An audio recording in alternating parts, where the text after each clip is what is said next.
Allah Subhanahu wa taala senantiasa mencurahkan rahmat-Nya kepada kita sekalian. Insyaallah taala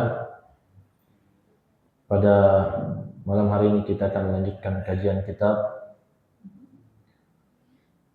Sahih Al-Adabul Mufrad. Pembahasan tentang adab-adab, tentang akhlak di dalam agama Islam yang diambil dari kitab Al-Adabul Mufrad. Kitab Al-Adabul Mufrad karya Amirul Mukminin fil Hadits Abu Abdullah Muhammad bin Ismail Al-Bukhari rahimahullah ta'ala. Sekarang kata penulis rahimahullah, bab qisasil abdi, bab qisas untuk seorang budak.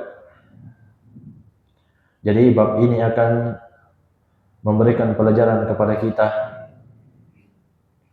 sekecil apapun kezaliman, maka Allah Subhanahu wa taala akan mengambil qisas pada hari kiamat.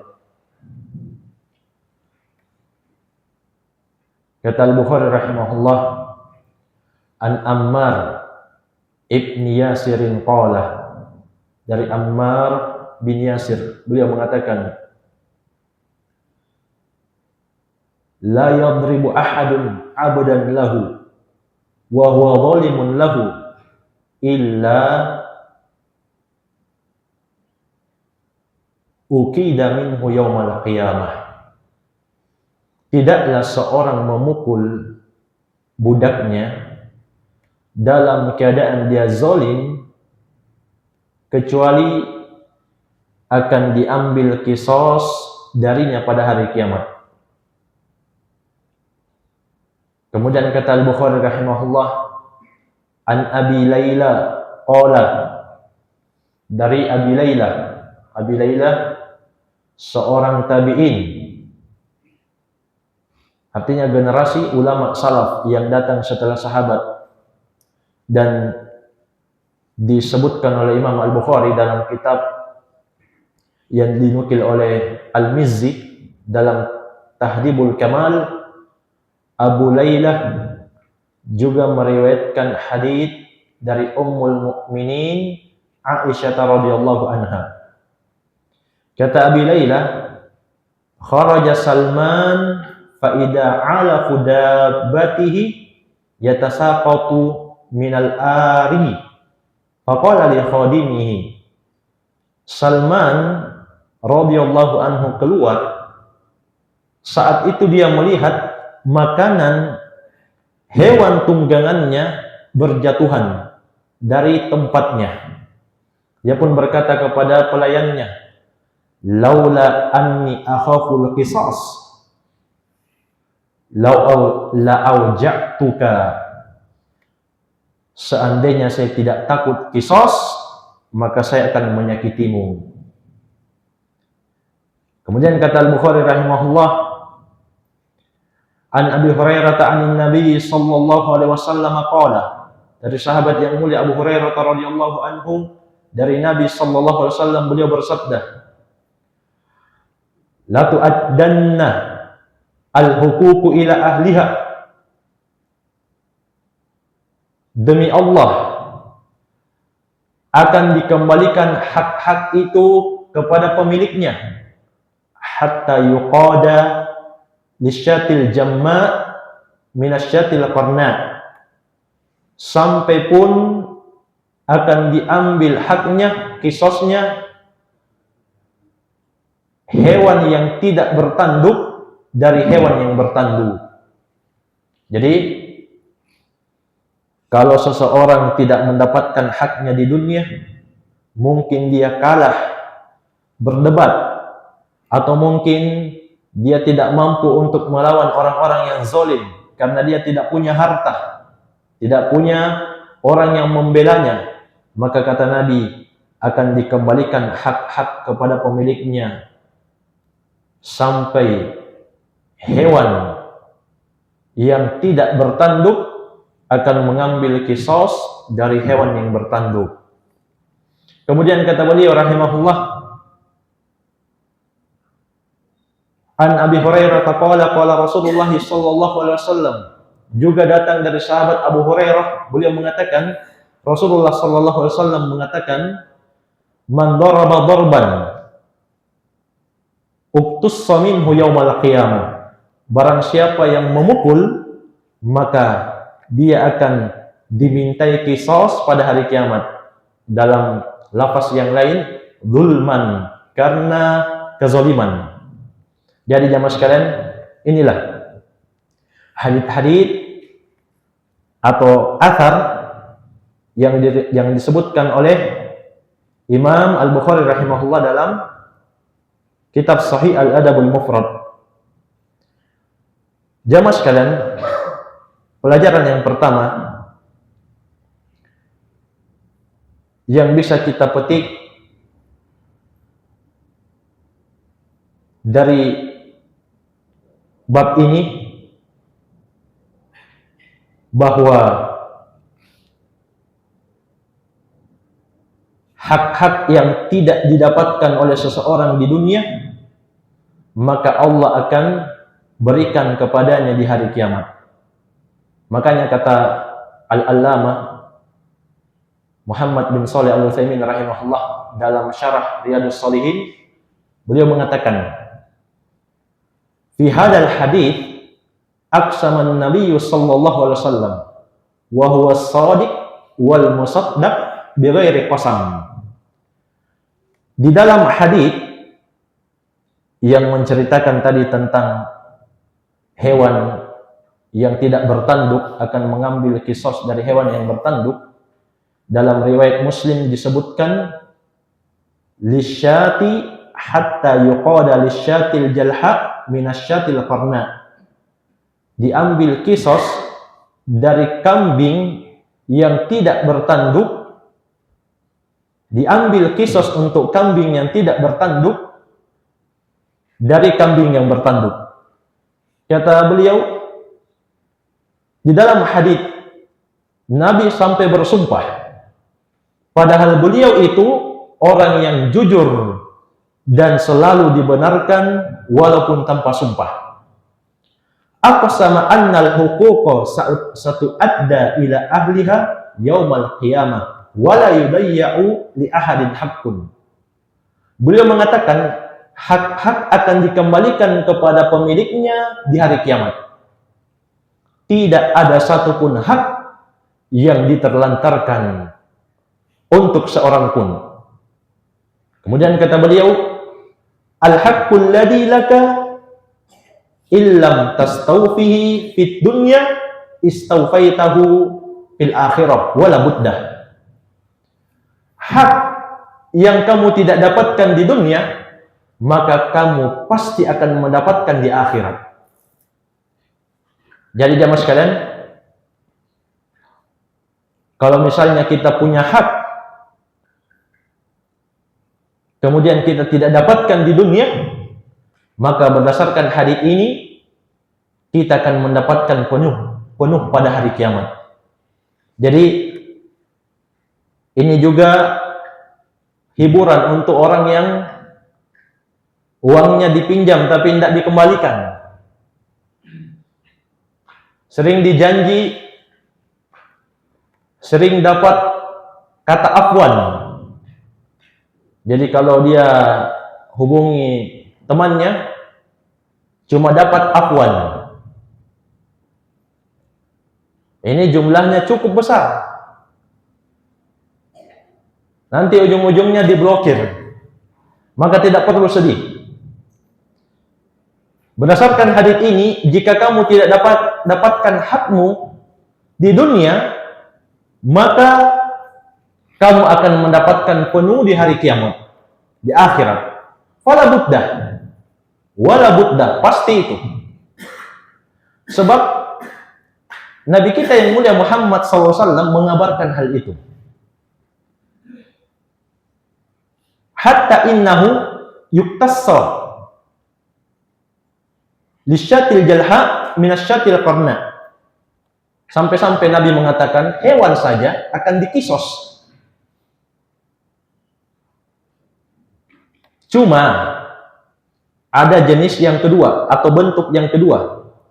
Fa idza da'al matlum 'ala dhalimihi fid dunya wastujiba li du'aihi faqad iktassa minhu fid dunya. Kalau orang yang dizolimi tadi berdoa, mendoakan orang yang menzoliminya di dunia, kemudian dijawab doanya, maka kisosnya sudah dia ambil di dunia. Jadi jamaah sekalian, ada dua pilihan. Yang pertama bersabar, kita akan dapatkan hak kita di akhirat. Yang kedua, kita doakan dia sesuai dengan perbuatannya. Jadi Nabi kita yang mulia Muhammad SAW pernah mengatakan kepada sahabat Mu'adz bin Jabal ketika beliau mengutus untuk berdakwah ke negeri Yaman, apa kata Nabi? Wattaqi da'watal matlum. Hati-hati kamu wahai Mu'adz dari doa orang yang dizolimi, doa orang yang disakiti. Kenapa? Karena kalau dia berdoa, kata Nabi, fa innahu laisa bainaha wa bainallahi hijab. Tidak akan ada penghalang antara doanya dengan Allah untuk diterima. Jadi jamaah sekalian, ini termasuk doa yang diijabah.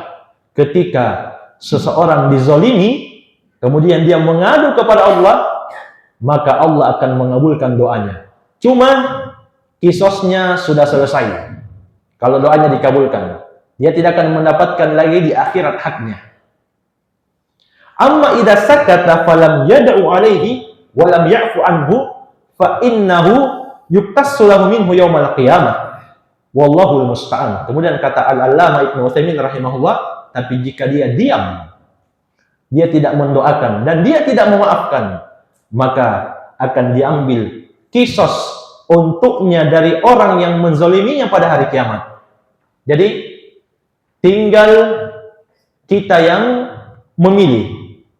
Jika kita tidak memaafkan, hak kita diambil, uang kita misalnya dipinjam tidak dikembalikan, kemudian kita tidak maafkan, kita juga tidak doakan dia keburukan atau dibalas oleh Allah dengan balasan yang setimpal, maka kita akan mendapatkan kisosnya pada hari kiamat. Tapi kalau kita doakan dia supaya Allah berikan balasan yang setimpal, kemudian dikabulkan, maka tidak ada lagi kisos untuknya yang tersisa pada hari kiamat. Baik, jadi ini bahaya kezaliman. Kemudian jemaah sekalian, disebutkan di sini di hadits yang lain bahwa ada seseorang yang datang untuk mengadu kepada Nabi sallallahu alaihi wasallam. Dia sering dikhianati, dizolimi, dibohongi, kemudian dia balas perbuatan orang ini. Apa hukumnya? Sebutkan dalam Sahih Sunan At-Tirmidzi dan haditsnya disahihkan oleh Syekh Al-Albani rahimahullah. Maka Nabi mengatakan, yuhsabu ma khanuka wa asauka wa kadabuka. Akan dihisab, akan diperhitungkan mereka yang mengkhianatimu, mereka yang melawanmu, dan mereka yang suka bohong kepadamu. Wa iqabuka iyyahum fa in kana iqabuka iyyahum biqadri dunubihim. Demikian pula hukumanmu kepada mereka. Jika hukumanmu kepada mereka sesuai dengan kesalahan mereka, kana kafafan la laka wala alaika, maka tidak ada yang kamu dapatkan, tidak pula ada yang kamu langgar. Jadi jamaah sekalian, kalau ada orang yang suka membohongi kita, suka janji-janji saja, dia hianati kita, kemudian kita hukum mereka, kalau sesuai dengan kadar kesalahannya, maka seimbang, selesai. Wa in kana iqabuka iyyahum duna dunubihim kana fadlan laka. Tapi kalau balasanmu itu di bawah kezalimannya, maka kamu masih akan mendapatkan pahala. Wa in kana iqabuka iyyahum fawqa dunubihim uktussa lahum minkal fadl. Tapi jika kamu membalasnya itu lebih, sebab sebagian orang mengatakan balasan lebih berat, lebih kejam daripada perbuatan, maka kata Nabi, kamu akan dikisos untuk mereka dengan sebab kelebihan itu. Jadi ini jamaah sekalian terkait orang yang mengadu kepada Nabi tentang karyawannya, pelayannya, budaknya. Namun berlaku umum. Kalau kamu balas orang yang menyakitimu, balasannya setimpal, tidak ada masalah. Boleh. Kalau kamu balas lebih ringan, maka kamu masih punya kebaikan. Tapi kalau kamu balasnya berlebihan, berbalik. Kamu sekarang yang akan dikisos karena kamu membalasnya dengan lebih. Kemudian jamaah sekalian, fatanahhar rajul faja'ala yabki wa yahtif. Orang yang mendengarkan sabda Nabi ini, dia pun mulai menjauh, menangis sampai kedengaran suaranya. Faqala Rasulullah sallallahu alaihi wasallam, maka Nabi bersabda kepada orang ini, "Ama taqra kitab Allah? Tidakkah kamu baca Al-Qur'an, kitab Allah? Wa nada'ul mawazin al-qista yaumil qiyamah, fala tutlamu nafsun syai'a." Kami akan tegakkan timbangan-timbangan keadilan pada hari kiamat, kata Allah. Dan tidak satupun jiwa yang akan dizolimi. Surah Al-Anbiya di ayat yang 47. Kemudian kata orang ini, "Wallahi ya Rasulullah, ma ajidu li walahum syai'an khairan min mufaraqatihim. Ushhiduka annahum ahrarun kulluhum." Demi Allah ya Rasulullah, saya tidak mendapati jalan keluar untuk saya dan untuk mereka yang lebih baik, kecuali harus berpisah dengan mereka. Saya persaksikan kamu, saya merdekakan mereka semuanya. Jadi jamaah sekalian, ini takutnya para ulama terdahulu, takutnya orang-orang soleh terdahulu, ketika dia membalas tapi lebih dalam membalas. Makanya jamaah sekalian, kalau kita dihina di medsos maupun di dunia nyata, maka jangan sampai membalas melebihi kadarnya. Kenapa? Kalau begitu berbalik, kita yang akan dikisos pada hari kiamat. Nah, para ulama juga mengatakan, bagaimana kita mengukur balasan kita itu tidak berlebihan atau pas? Kalau begitu, tidak ada cara yang lain kecuali harus belajar untuk memaafkan. Jadi jamaah sekalian, memaafkan itu susah. Tapi bisa kalau kita mau upayakan. Bisa kalau kita mau usahakan. Sebagaimana tadi sahabat Salman. Kata Salman, kalau bukan karena kisos, saya akan sakiti kamu. Jamaah sekalian, di dalam surah Al-Imran, di ayat yang 134, Allah Subhanahu wa taala mencintai orang-orang yang menahan amarah, menahan emosi dan tidak membalas padahal sebenarnya dia mampu.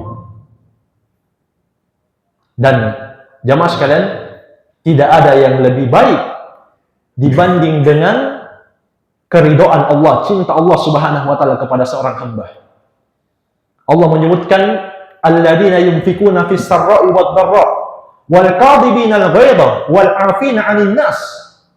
Orang-orang yang berinfak di kondisi senang maupun sempit. Demikian pula orang yang mampu menahan amarahnya dan memaafkan manusia, orang-orang yang menzalimi dia, padahal dia mampu untuk membalas. Dia punya uang, dia punya kekuatan, dia punya jabatan untuk membalas orang yang menyakitinya, tapi dia maafkan. Maka apa kata Allah? Wallahu yuhibbul muhsinin. Allah cinta orang-orang muhsin yang seperti ini. Jadi sebenarnya itulah yang dicari jamaah sekalian. Walaupun susah, kita tetap upayakan. Makanya kita belajar adab. Kita belajar adab untuk mengamalkannya. Kalau setiap kejadian kita lawan dengan emosi, maka tidak ada manfaatnya kita kajian adab. Kemudian juga kita tidak tahu takar balasan kita pada kezaliman orang lain sudah pas atau lebih. Karena itu jamaah sekalian, pernah datang kepada Nabi SAW seseorang yang minta wasiat. Apa kata orang ini? Ausini, berikan saya wasiat. Maka apa kata Nabi? La takbob, jangan kamu marah. Faraddada miraran, orang ini mengulang, berikan saya wasiat. La takbob, kata Nabi, jangan kamu marah. Para ulama mengatakan jamaah sekalian, bisa jadi hadits ini bermakna kalau seseorang itu menuruti kemarahannya, biasanya akan muncul kesombongan dari dalam dirinya. Dan biasanya kalau orang sudah marah, sudah emosi, itu kata-katanya akan kasar, tajam. Bahkan kebaikan yang sudah dia berikan, sudah lama, dia akan ungkit tanpa dia sadari, menyakiti orang lain. Jadi Nabi sampai ulang, la takbob, la takbob. Bahkan beliau mengatakan di lafaz yang lain, walakal jannah, bagimu surga. Jadi jamaah sekalian, kalau kita meniatkan tidak marah karena surga, maka kita telah mengamalkan hadits ini. Jadi setiap kita mau marah, padahal kita tahu bahwa tidak ada sebenarnya gunanya kita marah. Memang para ulama mengatakan marah itu ada dua. Ada yang mahmud, ada yang madmun. Ada yang terpuji, ada yang tercelah. Tapi kalau kita tahu bahwa tidak ada manfaatnya kita marah, kejadiannya juga sudah selesai, maka lebih baik kita tahan marah kita, kemudian kita harapkan surga berdasarkan hadits ini. Kata Nabi, la takbob, walakal jannah. Jangan kamu marah, tahan emosimu, untukmu surga. Jadi, kenikmatan yang tidak pernah terlihat oleh mata, tidak pernah didengarkan oleh telinga, dan tidak pernah terlintas sekalipun di hati manusia. Itulah balasan untuk orang yang menahan amarahnya. Kenapa jamaah sekalian? Sebab orang bisa berbuat zalim itu juga karena marah yang tidak bisa dikendalikan. Terjadi pembunuhan, padahal masalah kecil. Cuma karena tersinggung. Sebagian katanya karena musuhnya ini yang dia bunuh, dia buang ludah di mukanya, di depannya, tapi tidak kena. Cuma dihinakan saja. Kemudian dia mengambil pisau lalu membunuh orang atau musuhnya ini. Padahal jamaah sekalian cuma masalah sepele, menghilangkan nyawa. Itu karena apa? Emosi, marah yang tidak bisa ditahan. Demikian pula membuat keributan, fitnah di tengah ahlus sunnah juga karena marah, karena emosi. Dan emosi ini kita lihat karena Allah atau karena pribadi. Dan jamaah sekalian, perhatikanlah hadits-hadits yang kita baca dalam bab ini. Allah akan tegakkan keadilan. Tidak ada satupun jiwa yang akan dizalimi. Itu juga makna firman Allah, Maliki Yaumiddin.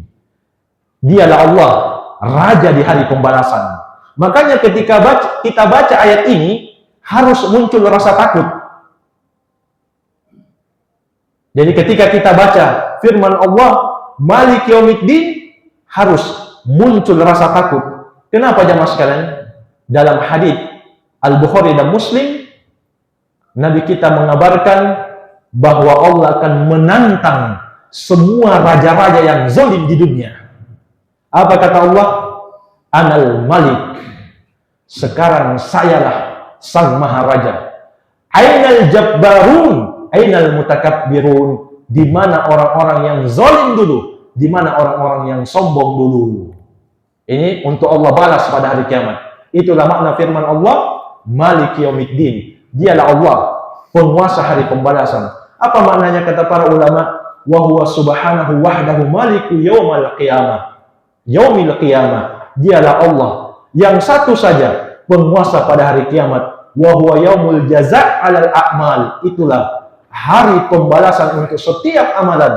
Wa takhsisul mulki biyaumiddin li'annahu la yadda'i ahadun syai'an yaumal qiyamah. Dikhususkan hari kiamat dalam ayat ini. Kenapa? Para ulama ahli tafsir mengatakan pada saat itu tidak ada satupun orang yang bisa mengklaim kekuasaan pada hari itu. Semua akan terdiam di hadapan Allah Subhanahu wa taala. Jadi jemaah sekalian, ketika kita membaca ayat ini Maliki Yaumiddin, harusnya melahirkan rasa takut untuk setiap muslim di dalam sholatnya, dan juga memberikan dia motivasi, manfaat, semangat untuk melakukan perbekalan dan menahan dari dosa-dosa dan maksiat. Kenapa jemaah sekalian? Karena setiap perbuatan akan dibalas oleh Allah Subhanahu wa taala pada hari kiamat.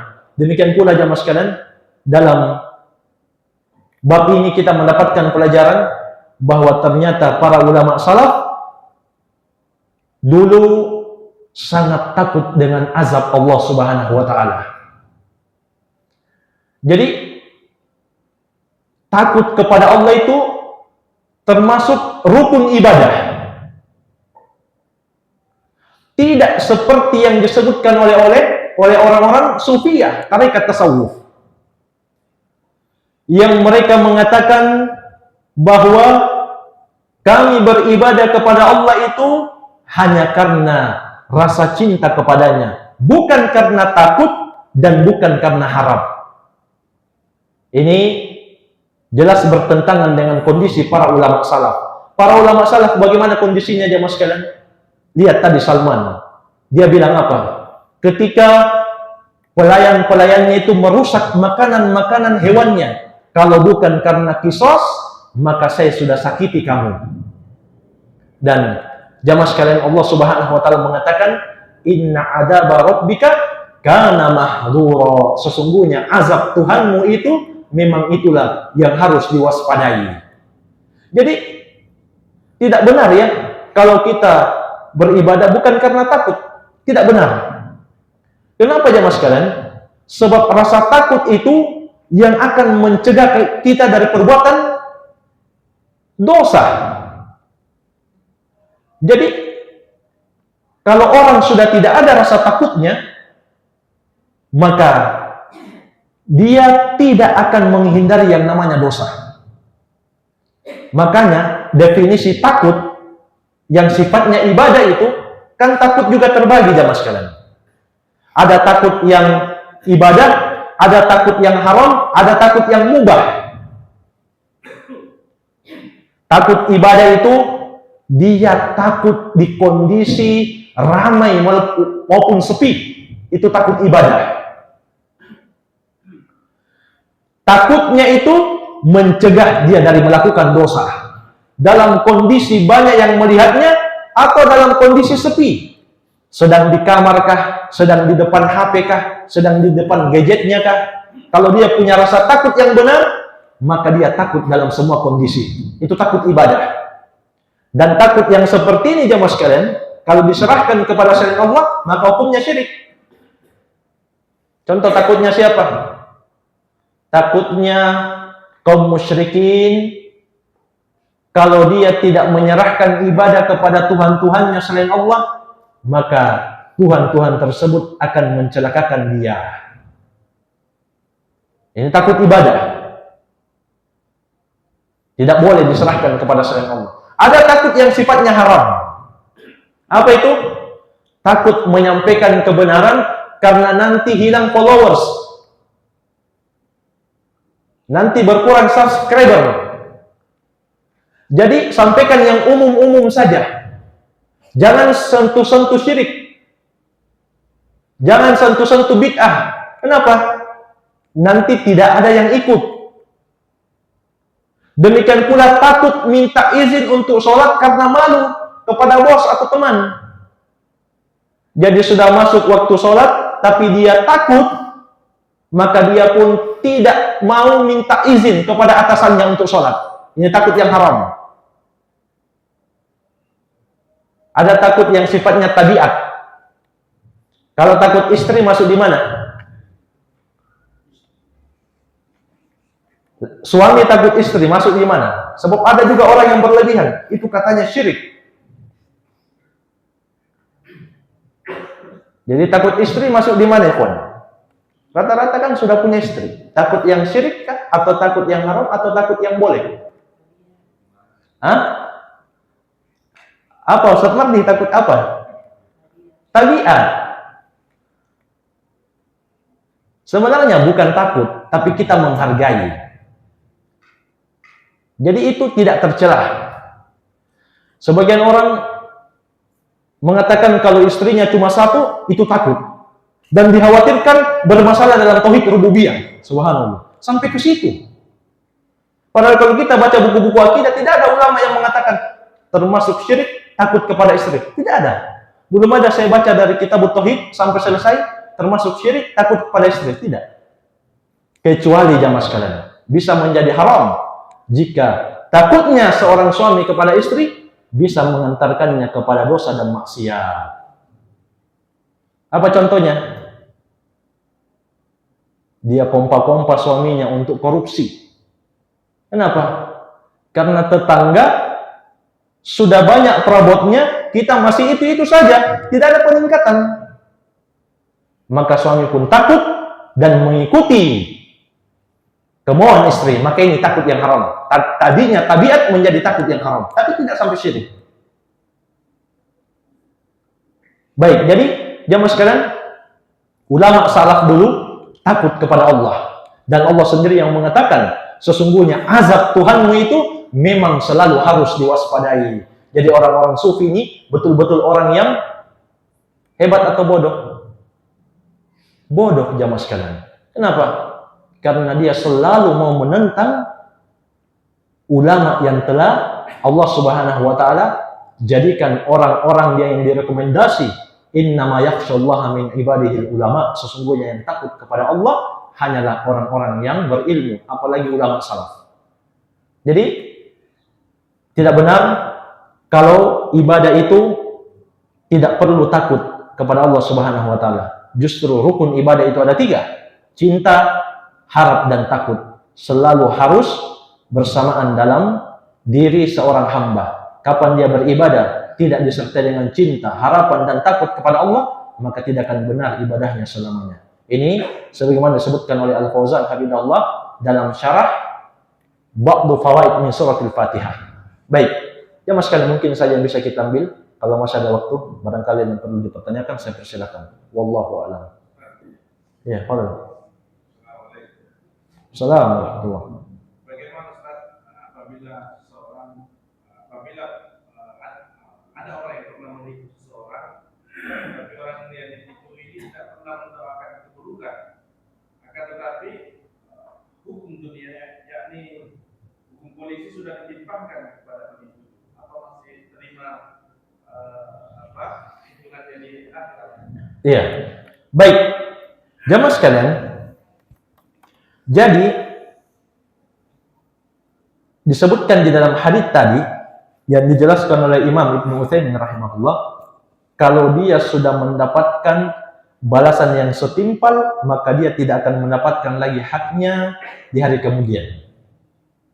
Jadi kalau dia yang zalim ini ditangkap polisi bukan karena laporannya, maka berarti dia masih akan mendapatkan haknya pada hari kiamat. Tapi kalau dia melapor, kemudian orang ini ditangkap, lalu tetap tidak seimbang dengan kezalimannya, maka juga dia akan mendapatkan haknya yang masih tersisa pada hari kiamat. Intinya, kalau dia sudah dapatkan di dunia setimpal dengan haknya, maka dia tidak akan dapatkan lagi di hari kiamat. Tapi kalau selama dia tidak mendapatkan hak yang setimpal, karena itu Allah, dia adalah Al-Hakim yang maha memiliki hukum, yang maha bijaksana, Malik Yaumiddin, maka pasti dia akan mendapatkan haknya di hari kiamat. Itu saja kaidahnya. Harus dia dapatkan yang setimpal di dunia dan di akhirat dari hak yang dizolimi orang yang menzoliminya. Ini wallahu a'lam. Ada yang lain, saya persilakan.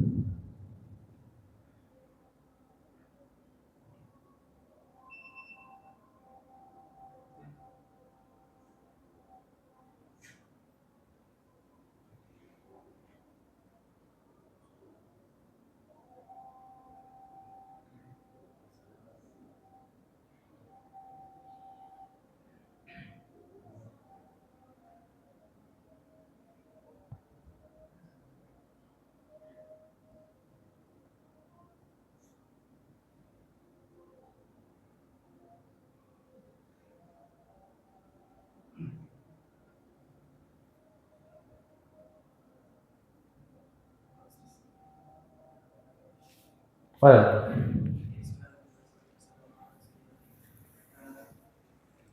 terkait dengan hadis yang tadi berbunyi selatan barat dua Ustaz, ada orang tua yang sering memarahi anaknya terkait dengan sholat. Kemudian seseorang menyampaikan kepada orang tua tersebut hadis demikian. Apakah hal tersebut merupakan hal yang diperbolehkan Ustaz? Ini orang tua dia marah karena sholat dari anaknya yang mungkin perlu dipaksa, sedangkan ada yang menasihati janganlah kamu marah. Padahal ini marahnya bukan marah yang berhubungan dengan ibadah. baik. Jadi apakah boleh kita sampaikan kepada orang tua yang memaksa anaknya untuk sholat, la takbab, jangan kamu marah. Iya. Tapi ini memang anaknya yang malas. Iya. Jamaah sekalian, ada perintah dari Nabi, muru auladakum bis sholat, wahum abna'us sab'i sinin. Perintahkan anakmu untuk sholat di usia 7 tahun. Berarti itu sekitar kelas 1 SD. Sudah harus diperintah. Wadribuhum 'alaiha wa hum abna'u ashrin. Dan pukul dia dengan pukulan mendidik di usia 10 tahun. Itu di sekitar kelas berapa? 3 atau 4 SD. Kalau di SMA sudah baru mau dididik jamaah sekalian, di SMA baru sudah kita mau pukul, berkelahi kita.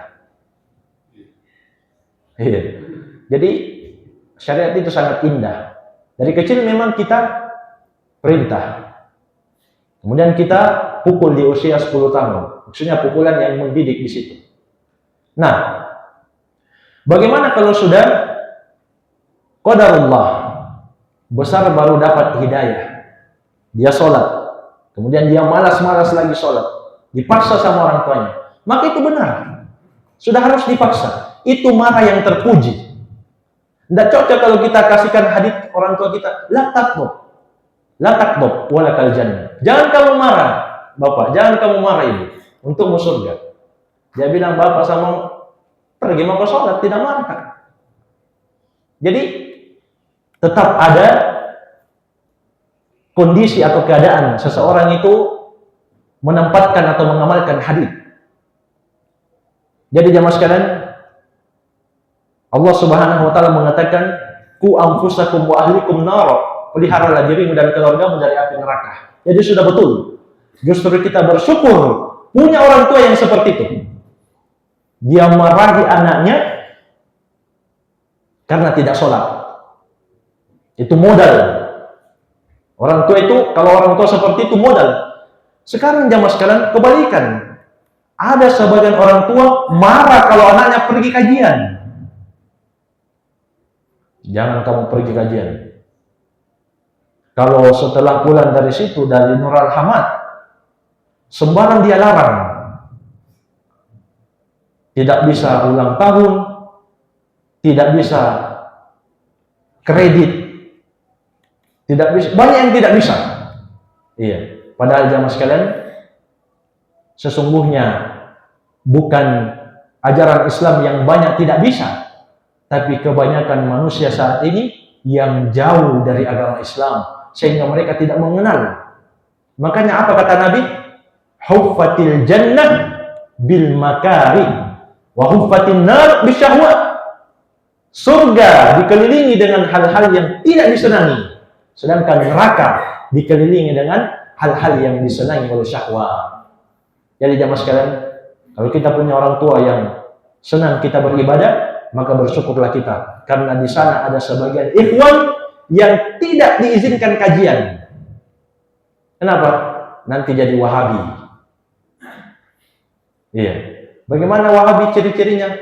Ciri-cirinya Wahabi tidak salawat, tidak ziarah kubur, tidak ulang tahun. Iya. Ini jawaban tidak nyambung. Pertama, ternyata kita juga berziarah kubur, tapi ziarah kubur itu dua maksudnya. Yang pertama, ingat mati. Yang kedua, mendoakan saudara kita. Demikian pula, kita juga salawat. Karena Allah memerintahkan, ya ayyuhalladzina amanu sallu alaihi wa sallimu taslima. Wahai orang-orang yang beriman, bersalawatlah kalian kepada Nabi dan kirimkanlah taslim kepadanya. Cuma satu yang tidak. Apa tadi? Ulang tahun. Kenapa? Karena kata Nabi sallallahu alaihi wasallam, "Man tashabbaha biqaumin fahuwa minhum." Siapa yang menyerupai satu kaum, sebab itu dari non muslim, dari luar Islam. Kalau dia serupai, dia juga tetap merayakan hari lahirnya, maka kata Nabi, dia sama dengan kelompok tersebut. Jadi kita tidak mau. Karena memang ada larangan dari Nabi SAW. Jadi jamaah sekalian, ini mungkin yang bisa kita ambil pada malam hari ini. Semoga bermanfaat. Lebih dan kurangnya saya mohon maaf. Wabillahi taufik. Subhanakallahumma bihamdik. Asyhadu an la ilaha illa anta astaghfiruka wa atubu ilaik. Walhamdulillahirabbil alamin. Wassalamualaikum warahmatullahi wabarakatuh.